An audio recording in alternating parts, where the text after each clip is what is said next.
All right, Mike. Um, I'm not going to make it a secret. I love your band. I love Royal Blood. It's that That's a thing good that start. it's look, it's a great start. And it's that thing and that sound that I was missing at the time that I first came across you guys freaking, I don't even know how long ago. And you walk that line between rock music and dancey. Tell me how important it is for a fan to be able to shake their hips when they're listening to your music. I think, yeah, I think the the feeling that we want to have when we listen to our own music is a positive one and a good one. So I think that sort of hasn't changed over our entire career, and this new record's no different. It's definitely a lot dancier, and it's got, I guess it's more groove based. And once you start making music like that, it's very difficult to stop. So we have a really kind of feel good, upbeat record. Good. And it does sound fun. I mean, Trouble's Coming is one of the best songs that we've heard this last year. And there's been a lot of great releases that have come out, but it's hard to look past Trouble's Coming. It's a very fun sound. But saying that, you say that you want to have fun when you're playing the music and when you're making the music, but it's got a really dark topic, and it's a dark song when you actually strip back that hip shake and fun. Is that, I guess it's obviously a reflection of what's going on. It's hard not to be dark at times, but is this you drawing from personal experience with Troubles Coming? Yeah. I'm unable to write about anything that isn't real, or isn't personal. A wise man once told me, "Why write about a place you've never been or a person you've never met?" You know, and yeah, I'm not very good at faking it. So yeah, every song that we write, I kind of draw from my own personal experience. And how important has music been for you in these hard times? Crucial, to be honest with you, because I've always relied on music to fulfill the void of boredom and the void of yeah, I guess I find some kind of validation in it, and it's my, I feel like it's my purpose to make music. So I need to do that to feel happy and fulfilled. And yeah, with what's going on in the minute, that's been amplified even more so. But I think as a result, it's made for a really creative time for us, because it has been pretty bleak, and it has been, yeah, it has, it's weird, you know. We've made it. We've made a record so on and off. It's been so start stop. We've had these pockets of time where we've had to stop recording or stop, you know, stop being in the record making process. But it kind of made it more creative because we were able to go deeper into the world of the record, and try things that felt even more brand new. I guess it allowed us to be more daring because it didn't feel like anyone was watching.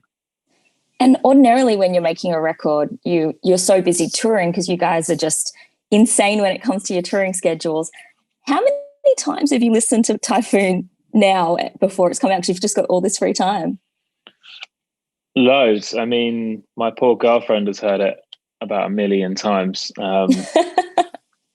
Yeah, I mean, you know, we produced that tune, and the majority of the new record. So we've been even more so involved in every part of the process. And yeah, you know what, you end up hearing the song so much. But what I would say is that I'm really not sick of it. It's like we made the album for ourselves, and it's still all I'm listening to.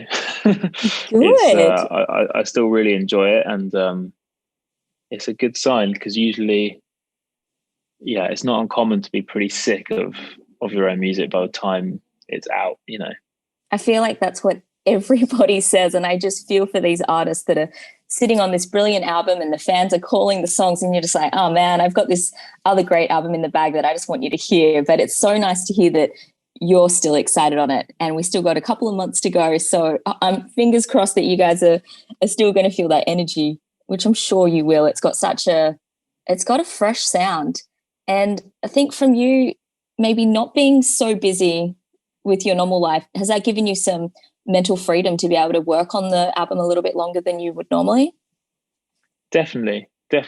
You know what? It's the making of this record has been reminiscent of making our debut, where it's not just that we had more time, it's that the whole world had more time, and it gave us this. It created the illusion that no one knew who we were. And I think I've struggled in the past with the creative process because I'm just so over aware that people are going to hear it. Whereas on this one, I felt like it was all made in lockdown, and it was all made in privacy. That knowledge kind of was way in the back of my mind, and it gave me time to work out what I wanted to make, you know. Yeah. And it's weird and stay true to that, you know, and not kind of not backtrack. And it has been such a time everyone's reflected on absolutely every part of their life, but as an adult and as a musician, we're just on that train that just keeps on going. And like you said, you haven't had a time to stop and just be still for a really long time. And so I just feel that this album is going to play to those early fans that kind of, you know, got into that raw ruckus, you know, kind of corner in a small bar, Royal Blood. And it's also going to appeal, which it already is appealing, to those people that have heard you on the radio. Is that what sound we're kind of expecting from the new record? I guess it is a mix between where we've come from and where we are now, you know. I think there's something about third records that I don't know whether it's intentional or not, but they seem to do that. I think a successful third record, creatively successful third record, should encapsulate where you came from and where you're going. And I think that's what's so exciting about this new record is, for me, it maintained what I love about playing with Ben, and it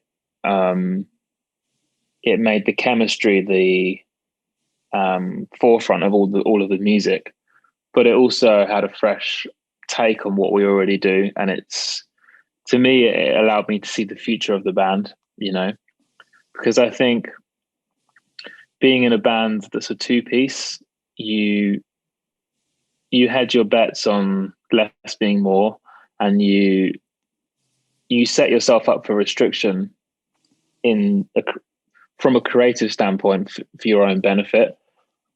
But I think it got to the point where if we continued like that, we would have been repeating ourselves, and that's just something we've never ever wanted to do, you know. Yeah, it had to be fresh, it had to be new.